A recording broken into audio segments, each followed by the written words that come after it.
Freelance pros and cons. Okay, in this video, it's time to discuss why people choose freelance and why other people simply don't like it. Remember, most of the freelancers these days, 60%, actually choose to do freelancing because they want to.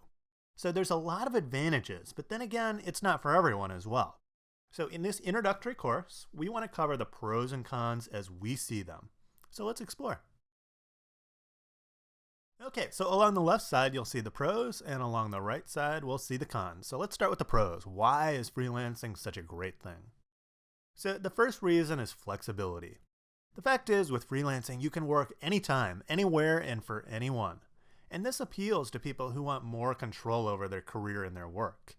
If you don't want the rigidity of your full-time employment, where you work in a specific office, on the same job all the time, you want something that's a bit more flexible around your own lifestyle, freelancing definitely offers it. The second is unlimited potential. So freelancing is a business, so your earning power, the size and scope is without bounds. This appeals to people that truly want to be paid for their performance, as the sky is the limit when your salary or rate is not fixed. The third is it's dynamic. So freelancing allows you to constantly change your work, so it rarely ever gets boring. Many people don't want to do the same thing every single day, so a dynamic work environment can be a big benefit for them. Next is that it really forces you to stay relevant. Because people will only pay you if you're offering value, you have to constantly learn. You have to constantly improve your skills. You have to follow all the trends within your industry or function, and just generally stay sharp. Many will say that this is a beneficial thing to their career over the long term, because you always have to stay relevant within your industry, and that really helps them over a long-term career. Finally, it's really embracing work of the future. So you're going to hear us at Reverse Tide say this a lot, but we truly believe that employment trends are making it more and more popular for freelancing versus regular employees. 34% are already doing it, and we expect that to grow every single year. So knowing how to freelance well now and establishing yourself in that work style now is helpful rather than being forced into it later. You're embracing the way work will be done in the future, and that's definitely an advantage to freelancing now. Okay, so those are some of the advantages. Now, everyone has other advantages as well, but those are some of the top ones that we see. But what are some of the disadvantages that people commonly cite? So the first is variable income. So in freelancing, you're only as good as your results in the sales that you make. If you don't sell work, or you aren't a good performer, your chances of repeat clients, of referrals, or of getting new jobs is a lot less.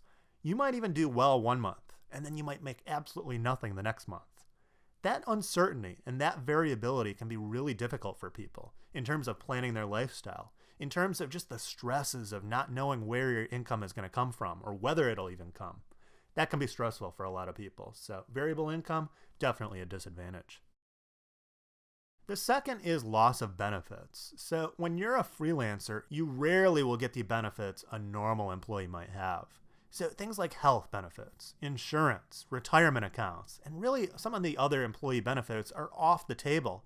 And these are things you're going to need to take care of yourself. Usually employers pay a larger rate in order to offset this, but it is still your responsibility to get that larger rate and of course to take care of all these different things. Next is community. So many freelancers work outside the job site. So they might work from home or they might work off-site somewhere. Sometimes a benefit of regular employment is all the office camaraderie and making friends at work. Again, you're on your own in a freelance context, so that can be a disadvantage for many. People tend to miss a lot of the social benefits of a full-time job. Fourth is self-direction and motivation. Not everyone can handle making decisions in a business context. You have to motivate yourself and you have to set your own goals. You have to critique your own performance and you have to constantly figure out how to improve. Self-motivation and making every last decision can be difficult for a lot of people that are accustomed to an employer or your boss doing all these different things. And finally, change can be difficult. So freelancing has tons of change, from who you work for, to what sort of role you have. Location, skills, income, and much more change all the time. Some people love change, but consider that if you find a great job, it's always temporary. Some want continuity rather than the change that is common in freelancing. So there you go. Those are the pros and cons. Now, no matter who you ask, some people will say, gosh, other pros, other cons, other advantages, other disadvantages. There's so many different opinions that people might have on freelancing. And of course, it varies job to job as well. That being said, hopefully this gives you at least a little bit of perspective in terms of what freelancing is all about. What are the benefits? What are the costs that you might have by getting involved in it? And that'll help you make a little bit better decision about how you get involved, whether you get involved, and all that's entailed once you get started.